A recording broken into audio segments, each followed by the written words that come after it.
Hey guys, it's been a while. I hope you had a great time over the holidays, celebrating Christmas and New Year.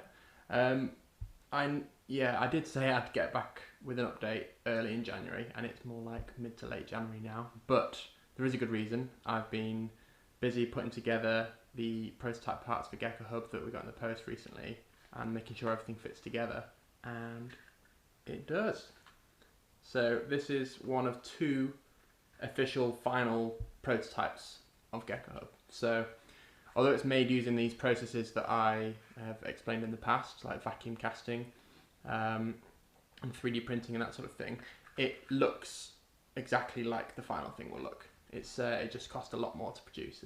These are a few £100 each to make these, but it does the job. So we haven't paid for any expensive tooling or anything like that. That's the sort of thing that we'll be using the Kickstarter funding for. But we have a fully working prototype, and I couldn't be happier with it. Everything fits together. Need a little bit of tweaking, but it all fits together and it works exactly as I want it to, as I always hoped it would. So let's see what to put in here. Here we go. So these are all flexible, as you probably know. There's the discs on the front and then the fins on the back, and they're all flexible too. And you just push things into it like that. Really, really simple. So you just push things in. So obviously this is wall mounted, not handheld, but you push things into it like that. When you need them, you pull them out. What else have I got? I've got a little card thing here. So you can use it like a notice board too. So you just pop something underneath the discs like that. So you don't need to stab holes through things with pins. It's good for receipts for things that need to be taken back, coupons and voucher cards, things like that, that you want a nice safe place for them, so you just pop them in like that. What else? You can take actually surprisingly large things. So this is a notebook, quite thick, quite heavy, probably the weight of an old school iPad, but still that pushes right in with very little effort. As you can see, nice and strong. So all these flexible parts work together to bend and adapt to hold whatever you push inside. So even something really large like that, it's not very much resistance to push in, but then once it's in, it's not going anywhere. So what else? Kindle. So if you don't have a bedside table, or if you're on the top bunk of a bunk bed, for example, you might want a few things that you have at night time. So your Kindle for reading, you can just have that right by your bedside, nice and easy. So obviously your Kindle's expensive, so you don't want it falling out, but look. And then smaller things as well, so pens can go in there, nice and easy. And then even smaller things like USB sticks or batteries, that sort of thing, you can just pop them on top in these Y-shaped sections, like there.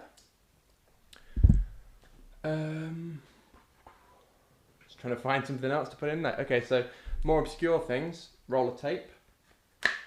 You can sort of hook it over one of these circular units as well. Got an air conditioning remote control. Again, nice and easy to pull out. I've got a receipt here. So again, you just put that underneath the disc. And if you've got a long sheet of A4, for example, you can put it under several discs in a row.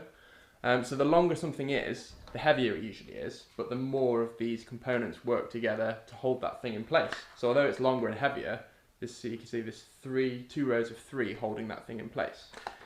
That said, it's strong enough, or just about strong enough to be held just with the one, although you wouldn't want things sticking that far out from the wall. So there's a quick overview. I should give you a close up.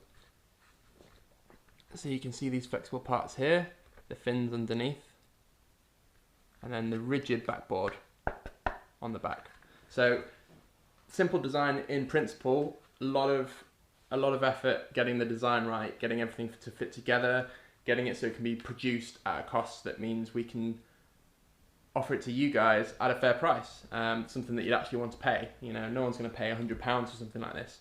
So we had to bring the production cost down so that we could have a nice, reasonable cost that everyone will be happy with when we actually launch on Kickstarter and sell it in shops after that. So there you go, a quick update. And so again, sorry for the late update. I know I did say I'd get something out early January, but I guess mid-January will have to do. So I'm be sharing some photos because I'll be doing a photo shoot with this, maybe recording a bit of sort of more professional looking video demoing how it works, and I'll share that as and when I have it. So yeah, until next time.